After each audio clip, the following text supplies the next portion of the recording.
মানে মাঝে মাঝে আমার মনে হতো যে ও আসলে মেন্টালি সিক একজন মানুষ। তো আমার হাজবেন্ডের সাথে যেটা হয় যে রুবেলের সাথে আমি কখনোই কোনো বিষয় হাইড করি না, একদম শুরু থেকেই সবকিছু তাকে আমি জানাই। শুধুমাত্র এই ঘটনাটা আমি তাকে জানানোর সাহস পাই নাই।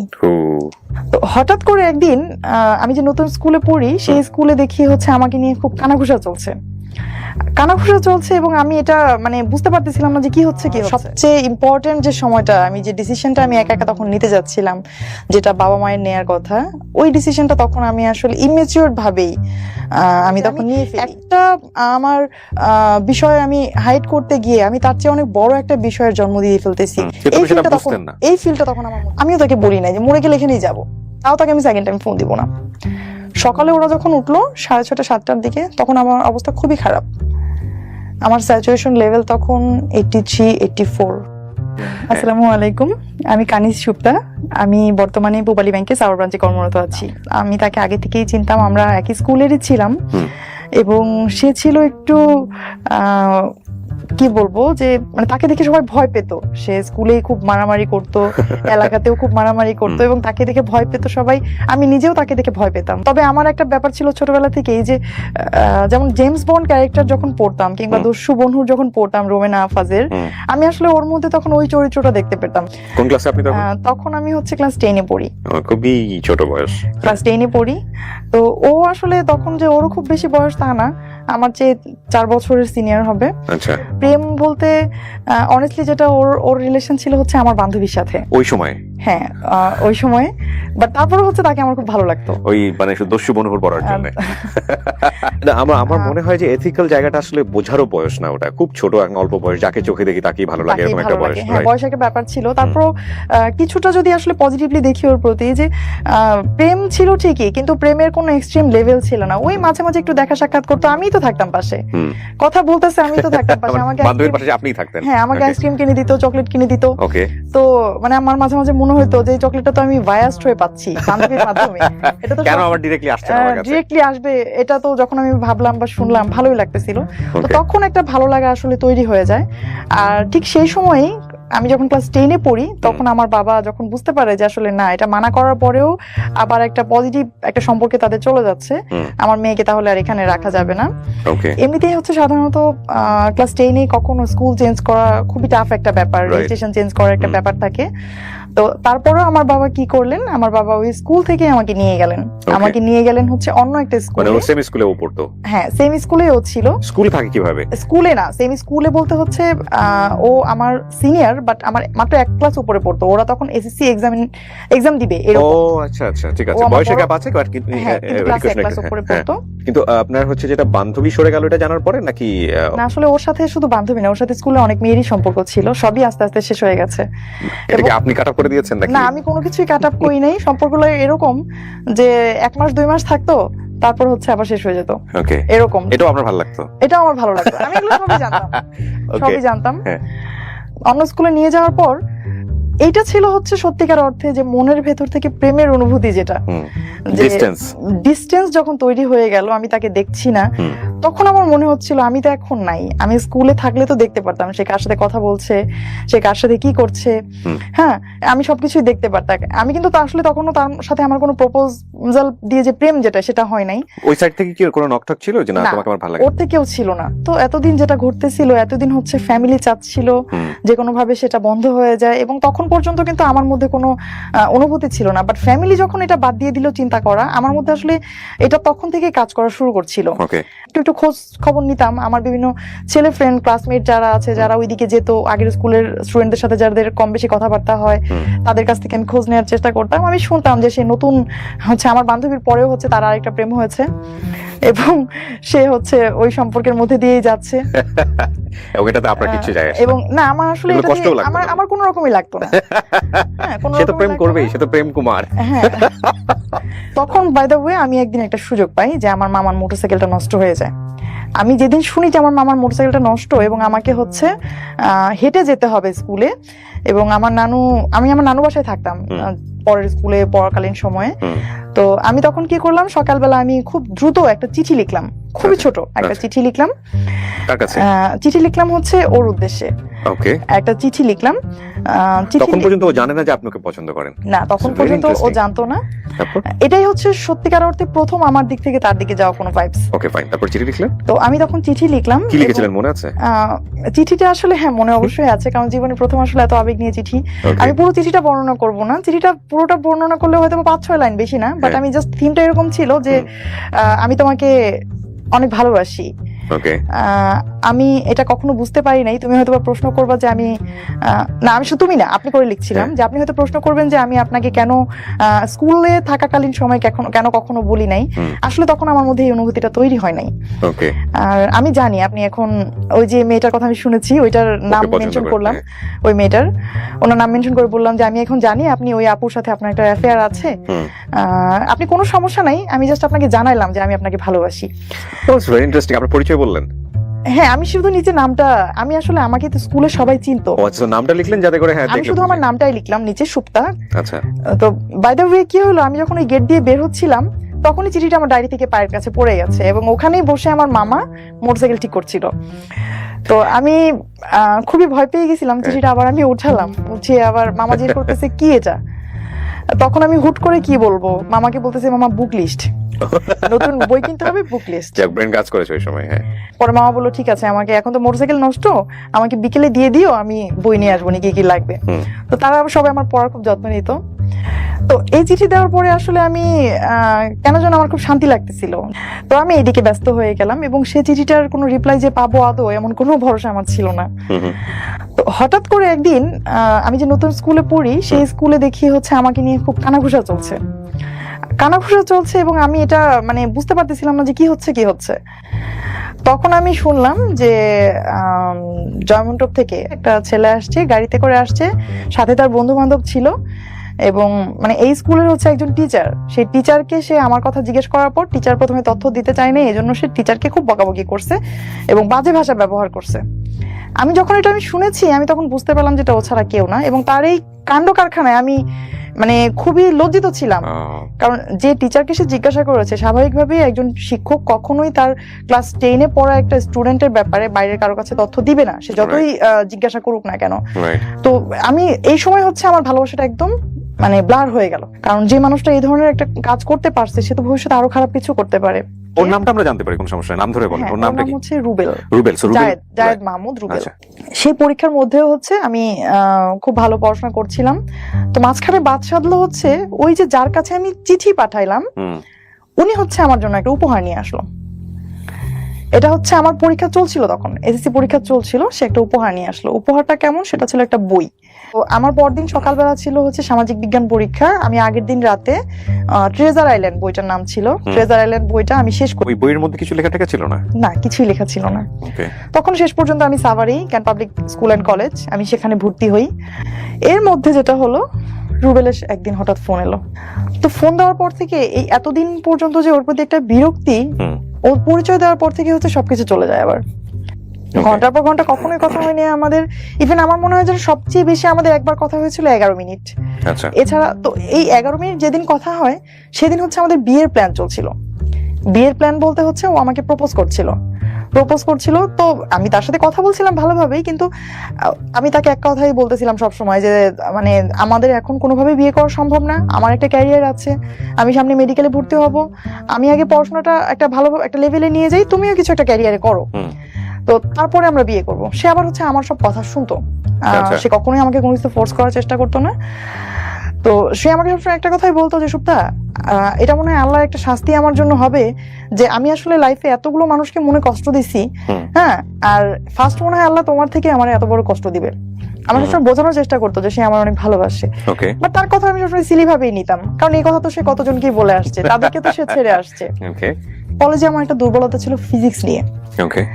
তো আমার তখন কি হয়, ফিজিক্সে হচ্ছে রেজাল্টটা খারাপ হয়, ক্যান পাবলিকে রেজাল্ট খারাপ মানে এর চেয়ে ভয়ঙ্কর আর কিছুই নাই। যে তুমি কোনো সাবজেক্টে খারাপ করছো, এর চেয়ে খারাপ আর কিছুই নাই। বাবা মাকে ডাকায় অনেক কিছু করতে হয়। তো এই যে একটা ভয়, আমি কিন্তু ওই দিনের আগ পর্যন্ত তার সাথে চিন্তা ভাবনা কখনোই যে আমি এখন বিয়ে করবো না, ভবিষ্যতে বিয়ে করব। তখন আমি তাকে কি বলি যে আচ্ছা ঠিক আছে বিয়ে করব, কিন্তু আমি তোমার কথায় আমি তোমার সাথে যাব না।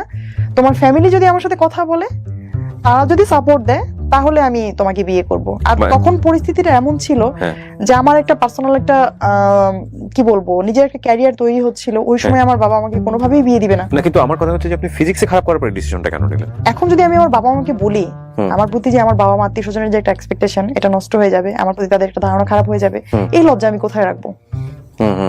এই লজ্জাটা আমি কোথায় রাখবো? তখন আমার কি হয় যে আমি তখন ওরে বলি যে ঠিক আছে চলো আমরা বিয়ে করি। মানে বিয়ে করবো, লেখাপড়া বাদ দিয়ে দিব? না। তাহলে ফিজিক্সের রিকভারিটা কিভাবে হবে? আমি শেষ করি। ওকে, বল প্লিজ। পড়বো, বাট পরবর্তীতে অন্য কোথাও পড়বো। হ্যাঁ, অন্য কোথাও পড়বো, আরো ভালোভাবে। লাগলে আমি 1 ইয়ার গ্যাপ দিয়ে দিব, মানে তারপর আমি আমার বাবার সামনে দাঁড়াবো না। ফাইন। সো বিষয়টা এরকম ছিল যে আসলে এই ফিজিক্সের খারাপটা আসলে অন্য কোনো ভাবে ডাইভার্ট হবে শুধুমাত্র বিয়ের রিজনে, যে না আমি বিয়ে করে ফেলেছি, দ্যাটস ওয়াই আমি 1 বছর গ্যাপ, কিন্তু আসলে তো রিজন হচ্ছে ফিজিক্স। এক্স্যাক্টলি। এটা কিন্তু এখন পর্যন্ত মনে হয় এই প্রোগ্রামটা দেখার পরে আমার বাবা জানবে। এই ঘটনা কিন্তু আমার বাবা এখনো জানে না যে আমার সেই সময় ফার্স্ট ইয়ারের থেকে সেকেন্ড ইয়ারে ওঠার সময় আমি ফিজিক্সে একটা সাবজেক্টে আমি ফেল করি। ওকে, এটা আমার বাবা এখনো জানে না। ফিজিক্সে ফেল করে আপনি কেমিস্ট্রিতে ঢুকে গিয়েছেন। হ্যাঁ, তখন আমাদের মধ্যে খুব ভালো একটা কেমিস্ট্রি তৈরি হয়ে যাচ্ছিল। কিন্তু বিষয়টা আসলে কিন্তু সত্যি যে ওই সময়ের আগ পর্যন্ত তার সাথে যে কথা বলছিলাম, আমি ফোন দেওয়ার পর থেকে 1 মাস হয়ে গেছে প্রায় কথা বলছিলাম, আমার মধ্যে তখন একবারও কাজ করে নাই হ্যাঁ আমি বিয়ে করব। তখন আমার মধ্যে একটা ওইরকম ভাব চলে আসছিল যে হলে হলো, না হলে না। আমরা বলি failure is the pillar of success. তো ওই সময় যেটা ছিল যে আসলে failure is the pillar of marriage. তখন এটা কিন্তু বাংলাদেশে অনেক মেয়েদের ক্ষেত্রে এটা হয়। হ্যাঁ, failure is the pillar of marriage. Okay, হ্যাঁ বলেন প্লিজ। কিন্তু আমি আসলে যদিও ফিজিক্সে খারাপ করেছি, এটা ও জানতো যে আমি ফিজিক্সের কারণে তোমাকে লাইফে নিচ্ছি, মানে ফিজিক্স চেঞ্জ করতেছি? ও জানতো। ওকে। এর মধ্যে আবার ওকে বললাম যে তুমি এক কাজ করো, তুমি একটু আমার বাসায় একটা মানে প্রপোজাল আবার পাঠিয়ে দেখো বাবা কি বলে। তখন ওদের বাসা থেকে সেকেন্ড টাইম একটা প্রপোজাল যায়, আমার বাবা ডিনাই করে দেয়। আর ডিনাই করার পর হচ্ছে তখন আমি আরো ভয় পেয়ে যাই যে কয়েকদিন পরেই তো আমার রেজাল্টের কথা জেনে যাবে, বিয়েটাও তো দিল না, এখন কি হবে? তখন আমরা সিদ্ধান্ত নিলাম যে হ্যাঁ আমরা বিয়ে করব। কিন্তু ওই যে কিছুক্ষণ আগে আমি বলছিলাম যে আমাদের বিয়েটা আসলে লাভ এবং ফ্যামিলি দুইটার কম্বিনেশন। কেন যে লাভটাও কিন্তু তখন খুব বেশি এক্সট্রিম লেভেলের তা না, মাত্র 1 মাস ধরে কথাবার্তা হচ্ছে আমাদের। আর ফ্যামিলি বললাম এই কারণে যে আমার বিয়েতে একটা পরিবার ছিল। তো তখন হচ্ছে ওর ভাই আমার সাথে আসে, ওর ভাই বলতে ওর বড় 2 ভাই। আমি কিন্তু ওর সাথে যাইনি। আমি যখন বাসা থেকে যেদিন বের হয়ে গেলাম এবং আমি যখন চলে গেলাম, এটা একটু ইন্টারেস্টিং, হুট করেই জাস্ট একদিন আগে আমার বার্থডে ছিল 2 তারিখ, মে মাসের 2 তারিখে আমার বার্থডে ছিল। তো বার্থডেতে আমি আমার বাড়িতে আসি, আসার পর আমি আমার মার কাছ থেকে আমার সার্টিফিকেট গুলো নিয়ে নিই। এতদিন পর্যন্ত কিন্তু সবকিছু আমার মায়ের কাছেই ছিল আলমারিতে। তা আমার তো ভেতরে একটা অপরাধবোধ কাজ করছিলই যে আমি চলে যাব, কিন্তু যাওয়ার পর তো আমার ফিউচারটাকে আমার সাজাতে হবে, আর সার্টিফিকেট গুলো আমার তখন জরুরি। আর আমার তখন একটা এরকম ছিল ভেতরে যে আমার যদি এরকম আমি চলে যাই, সেক্ষেত্রে হচ্ছে যে আমার বাবা মা কখনোই আমাকে আর মেনে নিবে না। আর এদিক থেকে ও প্রস্তুতি রেখেছিল যে না ঠিক আছে? হ্যাঁ, ও মেন্টালি প্রস্তুত ছিল এবং ও তার ফ্যামিলিকে জানাচ্ছিল এবং তার ফ্যামিলি সবাই খুব খুশি ছিল। তো যেটা হয়েছে যে আমি প্রথমে আমার মার কাছ থেকে এগুলো নিলাম, এবং সবসময় যে আমি বিদায় নেই, এবারে বিদায় নেওয়াটা ছিল একটু ভিন্ন রকম, কারণ ওরা জানতো না, আমি তো জানতাম যে আমি চলে যাচ্ছি। এটাই আমার বাসায় আমার শেষ দিন। তখন আমার ছোট ভাইটা জন্ম হয়েছে। ততদিনে আমার ছোট ভাইটা তখন ছোট, 4 বছর 4.5 বছর বয়স হবে ওর। তো আমি আমার ছোট ভাইকে খুব আদর করে ওকে হচ্ছে কিছু চকলেট কিনে দিয়ে আসি আসার সময়। ওকে অনেকক্ষণ ধরে আদর করি। তখন আমার আম্মু বলতেছে যে আবার না আসবা সামনের সপ্তাহে, এত দেরি করলে হবে, তাড়াতাড়ি যাও। আমাদের হচ্ছে সাভারে একটা জায়গায় আমার বাবা আমাকে থাকার অ্যারেঞ্জ করেছিল। ওখানে থেকে আপনি পড়তেন? আপনার ফ্যামিলি থাকতো মানিকগঞ্জে? আমার ফ্যামিলি মানিকগঞ্জে সিঙ্গারে থাকতো। তো আমি আবার প্রতি সপ্তাহে যেতাম সেখানে। ওই মাঝখানে 2-3 দিনে হচ্ছে এটা নিয়ে কথা হচ্ছিল যে কোথায় কি করব, এবং আমি সবসময় বলতেছিলাম যে দেখো আমি 1 কাপড়ে আসবো, হ্যাঁ তুমি কিছু করো না, আমি যদি কোনো কিছু এইভাবে নিয়ে আসি বাসা থেকে, তাহলে সবাই বলবে যে আমি আমার এই টাকা পয়সা দিয়ে বা আমার অর্নামেন্টস সেল করে তুমি হচ্ছে তোমার মতো করে চলতেছো। ও তখন বলছে হ্যাঁ ঠিক আছে, তোমার কিছু আনতে হবে না, শুধু তুমি আসো। তখন হচ্ছে যে সে আমাকে বলার পর এটা একটা মজার ব্যাপার যে আমি বড় একটা ব্যাগ গোছাই, ব্যাগ বোঝাই বড় কেমন, ব্যাগ ভর্তি হচ্ছে আমার যত গল্পের বই উপন্যাস যত কিছু আমার আছে, যাদেরকে আমি খুব ভালোবাসি পরিবারের মতোই। আমি সেই ব্যাগ ভর্তি করে আমার একাডেমিক বই, গল্পের বই সবকিছু সার্টিফিকেট নিয়ে যাই। ইন এ ওয়ান ড্রেস, আমি যে ড্রেসটা পরেছিলাম তখন ও আর আমার শ্রদ্ধেয় বড় দুই ভাসুর আছেন আমার, তারা দুজন, এই তিনজন এবং ওর আপন মামা, তারা তিনজন আসেন। এসে হচ্ছে তখন আমার বাসার সামনে এসে গাড়ি রাখেন। আমি সাভারে যে বাসায় থাকতাম, আর ওই যে ফ্ল্যাটে যাদের সাথে আমি থাকতাম ওই ভাবি তখন বেডরুমে ঘুমাচ্ছিলেন, আর রুবেল তখন জাস্ট ফ্ল্যাটে ঢুকে আমার যে ব্যাগটা ছিল ওটা তো আমি ক্যারি করতে পারতাম না, অনেক ওয়েট ছিল, বড় ব্যাগ। তখন সে শুধু ওই ব্যাগটা নিয়ে ও নিচে চলে যায়, আর আমি আমার মতো অ্যাজ ইউজুয়াল যেভাবে বের হওয়ার কথা ওইভাবে আমি বের হয়ে চলে যাই, একদম সিম্পলি। হাতে শুধু ফোনটা ছিল। তখন হচ্ছে গাড়িতে ওঠার পর ফোনটা আমি সুইচ অফ করে দিই। তো এই হচ্ছে আসলে কি বলবো, আমার লাইফের সবচেয়ে ইম্পর্টেন্ট যে সময়টা, আমি যে ডিসিশনটা আমি একা একা তখন নিতে যাচ্ছিলাম, যেটা বাবা মায়ের নেয়ার কথা, ওই ডিসিশনটা তখন আমি আসলে ইমেচিউর ভাবেই আমি তখন নিয়ে ফেলি। আমার পরীক্ষার রেজাল্ট খারাপ করব এটা বললে বাবা মা কষ্ট পাবে, এই যে ভয়টা, আসলে ওই ভয়টা থেকে তখন আমার বের হয়ে আসা উচিত ছিল। কারণ আমি যদি তখন বলতে পারতাম, হয়তো আমার বাবা একদিন যেতেন টিচারের সাথে কথা বলতেন, এর চেয়ে বেশি কিছু হতো না। হয়তো আমার লাইফের অ্যাটলিস্ট একটা বছর নষ্ট হইতো না। যে ডিসিশনটা আমি নিয়েছিলাম একটা বছর পরে আমি আবার নতুন কোনো ইয়েতে ভর্তি হব, সেখানে ভালো পড়াশোনা করব, এই ফিল্ডটা ঢাকে। বাট একটা ওই যে একটা কথা আছে না, যে জ্বলন্ত চুলা থেকে গরম তেলের মধ্যে লাফ দেয়া, বা গরম তেল থেকে জ্বলন্ত চুলায় লাফ দেয়া, এরকম একটা ব্যাপার ছিল যে আমি একটা আমার বিষয় আমি হাইড করতে গিয়ে আমি তার চেয়ে অনেক বড় একটা বিষয়ের জন্ম দিয়ে ফেলতেছি। এই ফিল্ডটা তখন আমার মধ্যে ছিল না। তো যেটা হলো যে অ্যাজ ইউজুয়াল আমাদের বিয়ে হয়ে গেল কোর্টে, আর তখন আমার বয়স ছিল মাত্র 14+। ইন্টারে পড়ছেন আপনি, 14+ হওয়ার কথা না তো? হ্যাঁ 14+ বললাম এই কারণে যে আমি হচ্ছে যখন স্কুলে ভর্তি হই সেটা ছিল আমার অনলি 3 ইয়ার্স, ক্লাস 1 এ ভর্তি হই যখন আমি। ও সার্টিফিকেটও কি আপনার 14+ই ছিল? হ্যাঁ সার্টিফিকেট আমার 14+ ছিল। আমাকে দেখে কেউ বুঝতো না, কারণ ছোটবেলা থেকে আমি একটু ওভাল কি ছিলাম, লম্বা ছিলাম, বুঝতো না। আর আমার ভাসুর আবার আরেকটা কাজ করেছিলেন, উনি একটা এফিডেভিট করেছিলেন আমার এইজের, যেটা হচ্ছে বয়স বাড়িয়ে, এবং 24 ছিল তখন এই যে সেটা ইয়াতে ওই এফিডেভিট অনুসারে। তখন আমাকে তখন খোঁজাখুঁজি চলছিল। আমি অলরেডি কিন্তু ওদের বাসায়, যে আমি কোর্ট থেকে অলরেডি বিয়ে করে চলে এসেছি, খোঁজাখুঁজি চলছিল, এবং আমি তো খুব ভয় পেয়ে গেছি। তারা আমার সাথে যতই যোগাযোগ করতে চেষ্টা করছিল, আমি কারোর সাথে কথা বলবো না, ফোনে আমি কারোর সাথে কথা বলবো না, যা কথা বলার তোমরা বলো। আমার হাজবেন্ডকে বলছিলাম যে যা কথা বলার তোমরা বলো, আমি কোনো কথা বলবো না। আমি কথা বললে তো আমাকে জিজ্ঞাসা করবে, যে এরকম কিছু করার আগে তো একবার বলতে পারতাম। তো তাদের সাথে হচ্ছে আমাদের ওই ঘটনার পর থেকে বাবা মার সাথে প্রায় 6 মান্থ আমার কোনো কথাবার্তা কোনো কিছুই হয় নাই, এবং আমার শ্বশুরবাড়িতেই হচ্ছে আমি ধীরে ধীরে অ্যাডজাস্টমেন্টে চলে যাই। আচ্ছা। এবং এরপর ফার্স্ট স্ট্রাগলটা যেখানে আসে, যাদেরকে আমি ডিপেন্ড করে আমি ওই বাড়িতে যাই, আমার ভাসুরা যারা আছেন তারা হ্যাপি যে ছোট ভাই বিয়ে করেছে, বউ পেয়েছি, এই পর্যন্তই তাদের দায়িত্ব। বাট আমার ফিউচার, আমার ক্যারিয়ার তৈরি কিন্তু তাদের দায়িত্বের মধ্যে পড়ে না। স্বাভাবিকভাবেই তারা কোনো কিছু না করলেও তাদেরকে ফোর্স করতে পারবো না। এদিকে তখন রুবেলও তো হচ্ছে কোনো আয় করতো না, স্বাভাবিকভাবেই একটা তখন দেখা যাচ্ছে খুব ছোট যদি কোনো নিডও হতো, যে 50 টাকা 100 টাকা নিডের কথা হলেও হচ্ছে কাউকে না কাউকে বলতে হতো যে এই জিনিসটা আমার লাগবে। তো এই জিনিসটা খুব আমার ভেতরে কাজ করতো, যে আমার নিজেকে খুব ছোট মনে হতো, যে কারণ এইরকম সিচুয়েশনে তো কখনো পড়ি নাই।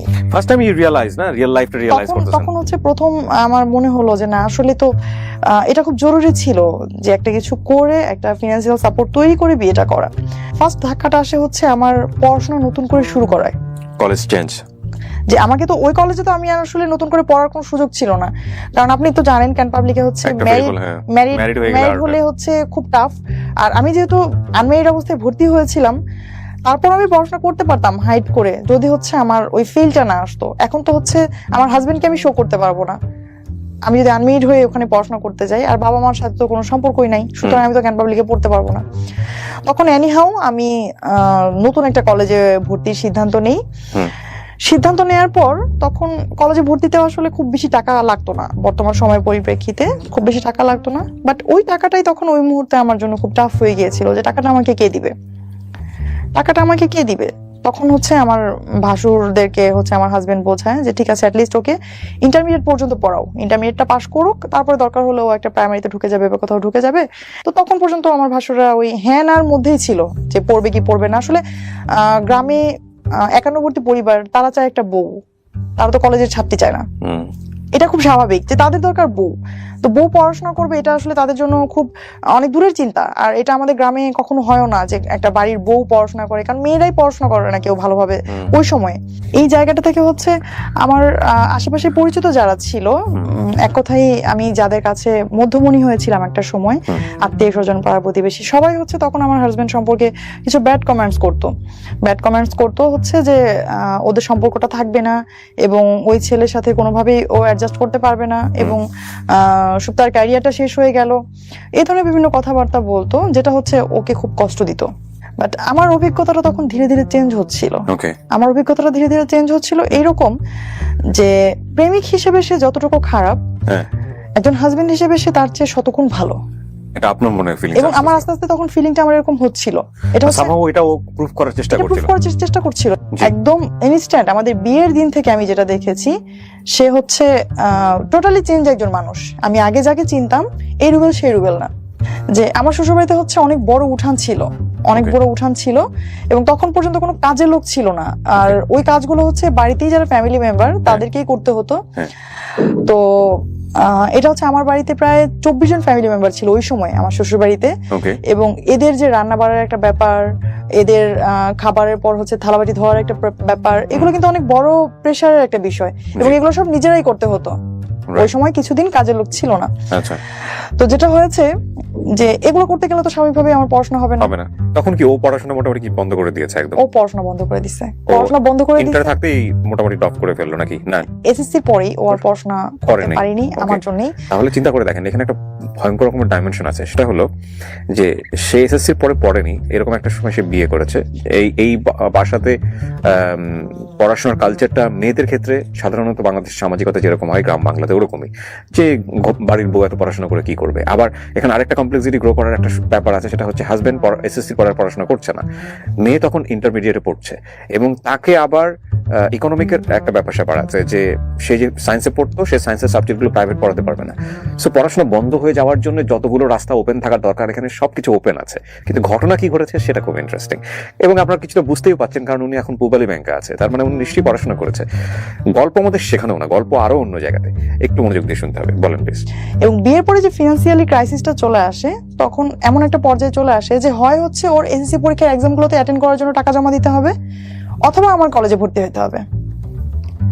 সে বলে যে দেখো আমি তো ভালো স্টুডেন্ট না বেশি, আমি হয়তো পড়াশোনা করব কোনো রকম, আমার পড়াশোনাটা চলতে থাকবে, বাট তুমি তো ভালো স্টুডেন্ট, তুমি তোমার পড়াশোনাটা চালায় যাও।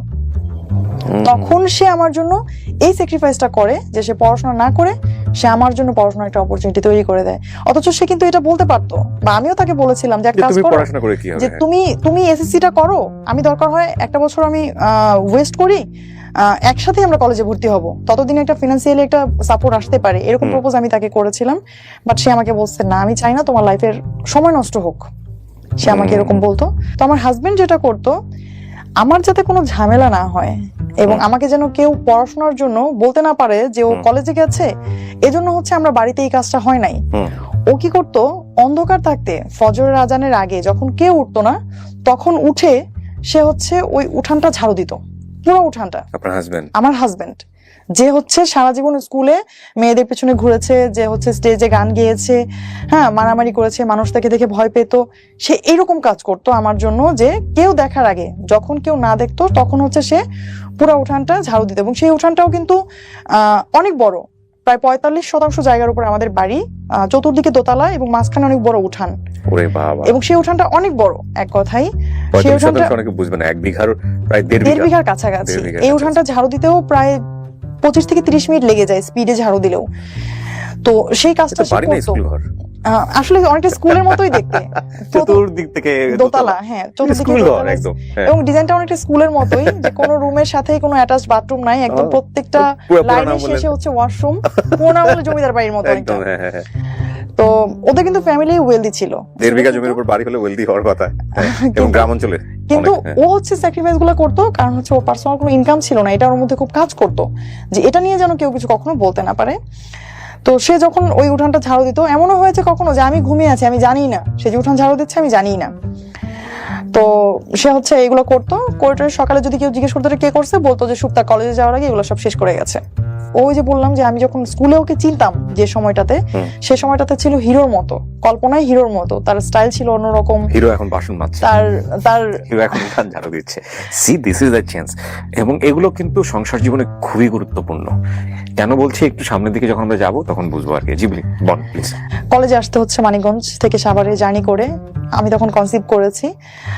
আর ওই সময়টাতেই হচ্ছে জার্নিতে একটা প্রবলেম ছিল। আমাদের সিঙ্গার রোডে যারা মানিকগঞ্জবাসী যারা, তারা জানেন যে আমাদের সিঙ্গারের যে রোডটা, এটা কি পরিমাণ ভাঙা ছিল যে পুরো গাড়িটা একটা ভাইব্রেশন মুডে। আমি তখন হচ্ছে কলেজে আসতাম প্রতিদিন। তখন সে একটা সময় তার ব্যবসার পাশাপাশি সে কি করলো, সে একটা বাইক নিল। সে হচ্ছে আমাকে, এটা আমার জন্যই নেয়া, তার মানে ঠিকমতো পৌঁছে দেওয়ার জন্য। এবং সে বাইকটা নিয়ে শুধুমাত্র হচ্ছে আমাকে কলেজে পৌঁছে দিয়ে সে কলেজের বাইরেই দাঁড়িয়ে থাকতো। কেন? যে তাকে যদি আবার ফেরত যেতে হয় এই 15-20 মাইল জায়গা, সে যদি আবার যায়, তার বাইকে একটা তেল খরচ হবে অতিরিক্ত, আবার আমাকে আনতে হবে, আরেকবার তেলটা খরচ হবে। তখন সে কি করতো, ওইখানেই বসে থাকতো। তার কিন্তু নিজেরও তখন একটু ব্যবসা শুরু হয়েছে। সে ওইখানেও তার প্রচুর থাকা দরকার, তার কোনো কর্মচারী ছিল না, সবাই জানতো, কিন্তু ও হচ্ছে কখনো ফিজিক্যালি কারোর সাথে পরিচয় হতো না। এটা একদম মানে আমার আরো খারাপ লাগতো যে আমার কোনো বান্ধবী, বন্ধু, কোনো টিচার, কারোর সাথে তুমি কেন পরিচয় হও না? ওর একই কথা যে তুমি দয়া করে আমাকে কারোর সঙ্গে পরিচয় করাই দিবা না, পরিচয় করার যখন সময় হবে তখন আমিই বলবো হ্যাঁ আমাকে তুমি পরিচয় করাই দাও। তো সে তখনও যাইতো না। দেখা যাচ্ছে আমার টিচারও দাঁড়ায় আছে, সে দূরে দাঁড়ায় আছে, আমি তার সামনে কথা বলতাম না, কারণ হচ্ছে যে মানা করছিল যে তাকে যেন আমি কারোর সামনে প্রেজেন্ট না করি। টিচারটা চলে যাচ্ছে, তারপর আমি আবার তার বাইকে চলে যেতাম। মানে জাস্ট একটা গাছের তলায় মেইন রোডের পাড়ে সারাদিন গাড়ি যাচ্ছে, ধুলো যাচ্ছে, সে ওখানেই বসে আছে। আমি তাকে বলতাম মাঝে মাঝে যে পাশে নদী আছে, তুমি তো একটু ওদিকে ঘুরে আসলেও পারো। তো সে বলতো না, আমার ঘুরতে ভালো লাগে না, আমার বসে থাকতে ভালো লাগে। একটা মানুষ, আপনি চিন্তা করেন আপনি কতক্ষণ বসে থাকতে পারবেন, কয়দিন বসে থাকতে পারবেন? সে আমার প্রেগনেন্সির পুরো সময়টা সে হচ্ছে ওখানে বসে থাকতো। ইভেন বিলিভ করবেন না, একদম ছোট একটা বাচ্চাদের মতো, যে একটা মা যেমন তার সন্তানের পেন্সিল আছে কিনা, রাবার আছে কিনা, প্লে নার্সারিতে পড়ুয়া একটা বাচ্চার খেয়াল রাখে, ওই বাচ্চার কিন্তু কোনোদিন এটা ভাবতে হয় না আমার পেন্সিল নাই, আমার কলম নাই। ইভেন স্টিল আমি যখন সেই সময়টাতে পড়াশোনা করতাম, আমার কোনোদিন এটা মানে ওকে বলতে হয় নাই যে আমার একটা পেন্সিল লাগবে, একটা জ্যামিতি বক্স লাগবে, একটা খাতা লাগবে। সে সবকিছু চেক করে সময়ের আগে সে সবকিছু নিয়ে আসতো আমার জন্য। তো আমার হাজবেন্ড হচ্ছে আমাকে কখনো পরীক্ষার হল থেকে বের হয়ে কখনো জিজ্ঞেস করতো না আমাকে যে তোমার এক্সাম কেমন হয়েছে। আমি ওকে বলতাম যে আমি যে পরীক্ষা দিচ্ছি তোমার তো কোনো ফিল নাই। পরে বলতেছে কেন? আমি বলি আমি ফেল করলেও তোমার কিছু আসা যায় না, পাশ করলেও কিছু আসা যায় না। পরে বলি এরকম কেন বলতেছো? পরে আমি বলি যে এই যে আমি পরীক্ষা দিয়ে বের হই, তোমার কি কখনো মানে জানতে ইচ্ছা হয় না যে আমার পরীক্ষাটা কেমন হয়েছে? তখন সে আমার উত্তর দিল একদিন যে কষ্ট তো আমি করছি, এজন্য আমি জানি ফলাফল ভালো হবে। আমার ছেলেটার জন্য মা ছিলাম আমরা দুইজনই ধরতে গেলে। আমি হচ্ছে ওর বায়োলজিক্যাল মা, আর আমার হাজবেন্ড ছিল হচ্ছে ওর মেন্টালি বা ফিজিক্যালি বাবা। ও আসলে মায়ের দায়িত্বটাই পালন করতো, যে ওকে খাওয়ানো থেকে শুরু করে ওর যে ক্লিনিং এর একটা ব্যাপার থাকে, ওকে গোসল করানো থেকে শুরু করে। এখন হয়তো অডিয়েন্সরা অনেকেই ভাবতে পারে যে ও হয়তো কিছু করতো না এই জন্য এটা করছে, আসলে তখন কিন্তু ও কিছু করতো। ওর নিজের বিজনেস দাঁড়িয়ে গেছে এবং সেখানে ওকে, ওর বিজনেস বলতে হচ্ছে ওর একটা খামার ছিল, এবং সেই খামারেও কিন্তু ওকে অনেক পরিশ্রম করতে হতো। প্রচুর পরিশ্রম করতে হয়। প্রচুর পরিশ্রম ছিল। ওর একটা মুরগির খামার ছিল, প্রচুর পরিশ্রম করতে, প্রায় 2500 মুরগির একটা খামার ছিল, এবং 2500 মুরগির টেক কেয়ার ও একা করতো। ওর কোনো হেল্পিং হ্যান্ড ছিল না। মানে পুরোটাই প্যারাডাইম শিফট বলে যেটাকে, মানে ইউ টার্ন নেয়া, যে এরকম মানে শীষ দেওয়া রোমিও যার অনেকগুলো ব্যাকগ্রাউন্ড, ওখান থেকে পুরোপুরি একদম মানে 100% টার্ন করে একেবারে ফ্যামিলি ম্যান মানে কি, মানে একদম এ ক্লাস পাওয়া ফ্যামিলি ম্যান, যদি ওনার কথা আমরা বিলিভ করি। ওকে বলেন তারপর। মানে মাঝে মাঝে আমার মনে হতো যে ও আসলে মেন্টালি সিক একজন মানুষ, তা না হলে আসলে এইভাবে কেউ বাচ্চার টেক কেয়ার করতে পারে না। মানে বাচ্চার ব্যাপারে সে এত বেশি কনসাস ছিল যে বাইরে কেউ আসলে সে বাচ্চাকে মানে তার কোলে দিতে ইতস্তত বোধ করা, যে দেখা যাচ্ছে আত্মীয় স্বজন আসছে, বা গ্রামে তো এরকম থাকে যে ছোট বাচ্চাকে কেউ কোলে নিচ্ছে বা আসছে, সে দিত না। আবার সে আরেকটা কাজ করতো, যে আমি যখন হসপিটাল থেকে আমাকে বাসায় নেওয়া হয় বাচ্চার বার্থের পর, তো ওই অবস্থায় তো আসলে ছেলে মানুষ সাধারণত বাচ্চাদেরকে কোলেই নিতে একটু মানে হিমশিম খেয়ে যায়। তো আর এমনিতে তো ন্যাচারালি গ্রামে একটা বিলিফ থেকে যায় যে 40 দিন পর্যন্ত বাচ্চাকে কোথাও বের করা হয় না। আর সে যেটা করতো, ওই হসপিটাল থেকে আনার 2-1 দিন পরে, অর্থাৎ আমার বাচ্চার বয়স যখন 7 থেকে 8 দিন, তখন সে আমার বাচ্চাকে নিয়ে ঘুরতে যেত বাইরে। সে কোলে করে ড্রেস পরিয়ে সে ঘুরতে নিয়ে যেত বাইরে, এবং বাইরে সবাইকে নিয়ে দেখাতো যেটা আমার ছেলে। ডেকে ডেকে যেটা কিন্তু ওই দেখাতো। বয়সে একটা লজ্জা পাওয়ার ব্যাপার। এক্স্যাক্টলি, আমি এটাই বলতেছি যে সাধারণত এতটুকু মানুষ বাবা হয়েছে, এটা তো আসলে সে আরো একটু হাইড করে রাখে Hide করার স্বাভাবিকভাবে। তখন হচ্ছে আমি আইনে ভর্তি হই। Law-তে? হ্যাঁ, আমি লতে অনার্স করার জন্য ভর্তি হই হচ্ছে প্রাইম বিশ্ববিদ্যালয়ে। ওকে, আমি বাসায় না থাকলে সে টেক কেয়ার করতো। আবার বেশিরভাগ সময় হচ্ছে আমার বাচ্চাটাকে যেটা করতাম অনার্সে পড়াকালীন সময়ে, যে আমার বাবার বাড়িতে তখন একটু একটু সম্পর্ক ভালো হয়েছে তাদের সাথে, যে তাদের কাছে আমার বাচ্চাটাকে আমি দিয়ে আসতাম সকালবেলা আমার ইউনিভার্সিটিতে যাওয়ার পথেই। আমি তখনও সেই মানিকগঞ্জ থেকেই মিরপুরে এসে ক্লাস করতাম প্রতিদিন। প্রাইম ইউনিভার্সিটিতে। মানে আমার জার্নির সময়টা আসলে শেষ হয় নাই, জার্নিটা চলছেই। মাঝে মাঝে এমন হয়েছে যে বাসে আমি আসছি, আসার আগে আমি আমার বাবার বাড়িতে কাউকে ফোন করে বললাম যে আমি আসতেছি, তোমরা একটু স্ট্যান্ডে দাঁড়াও, আমার ক্লাসে লেট হয়ে যাবে। ওরা হচ্ছে আসতো স্ট্যান্ডে এবং ওই জানলা দিয়ে হচ্ছে আমি আমার বাচ্চাটাকে নামিয়ে দিতাম। এটা এই দৃশ্যের অনেকেই সাক্ষী, আমাদের এলাকায় যারা আছে তারা সবাই হচ্ছে আমার ছেলেটাকে নিয়ে হাসাহাসি করতো যে ও তো হচ্ছে জীবনে যতবার মানে ঘরে ঢুকেছে তার চেয়ে বেশিবারও হচ্ছে বাসের জানলা দিয়ে নামা ওঠা করছে। But you never give up. একটা মানে মজার বিষয় হচ্ছে যে এত স্ট্রাগলের মধ্য দিয়েও এই ভদ্র মহিলা কোনো গিভ আপ করেন নাই নিজেকে, যে না আমি ঠিক আছে বাচ্চা হয়েছে কিন্তু আমি লেখাপড়া থেকে সরে যাবো, বাট নট লাইক দিস, লেখাপড়া থেকে সরে নাই। এবং নিশ্চয়ই লাইফে একটা এম ছিল। লতে পড়ছিলেন কেন আপনি? জি, আমি আইন বিষয়ে পড়াশোনা করছিলাম হচ্ছে, আমি সবসময় বিচারক হওয়ার স্বপ্ন দেখতাম, আমি এখনো দেখি সেটা। ওকে, ফাইন, লেটস কন্টিনিউ। তারপর ওকে, আমার একটা কোশ্চেন চলে আসছে, মানে কোশ্চেনের অ্যান্সারটা তো সবারই জানা। দেখেন আপনার হাজবেন্ড ইন্টারমিডিয়েট পাস করে নাই, এসএসসিও করেনি, এসএসসিও পাস করে নাই, সে আপনাকে এতদূর পর্যন্ত পড়তে দিল? এটা আমাদের সামাজিকতার জায়গা থেকে এই প্রশ্নটা কখনো কোনো কোশ্চেন করেনি নাকি ইন্সপায়ার করেছে? আমার হাজবেন্ড আসলে শুরু থেকে যেটা করেছে যে ও আমার জন্য সবসময় ইন্সপিরেশন ছিল, সব সময়। আমার কখনো কোনো একটা মুহূর্তের জন্য মনে হয় নাই যে ও আমাকে কোনো একটা জায়গা থেকে একটু একটা ইনফেরিয়রিটি কমপ্লেক্স হবে না, যে ভোগে না, অনেকে কিন্তু ভোগে। আমাদের সমাজটা কেমন, আমাদের সমাজে বিয়ে করতে গেলেও দেখা হয় যে ওয়াইফের উচ্চতা হাজবেন্ডের উচ্চতা থেকে কম কিনা, যদি এটাও একটু বড় হয়ে যায় ওটাকে স্বাভাবিক চোখে দেখা হয় না। এবং এটা শুধু গেল চোখের দেখা।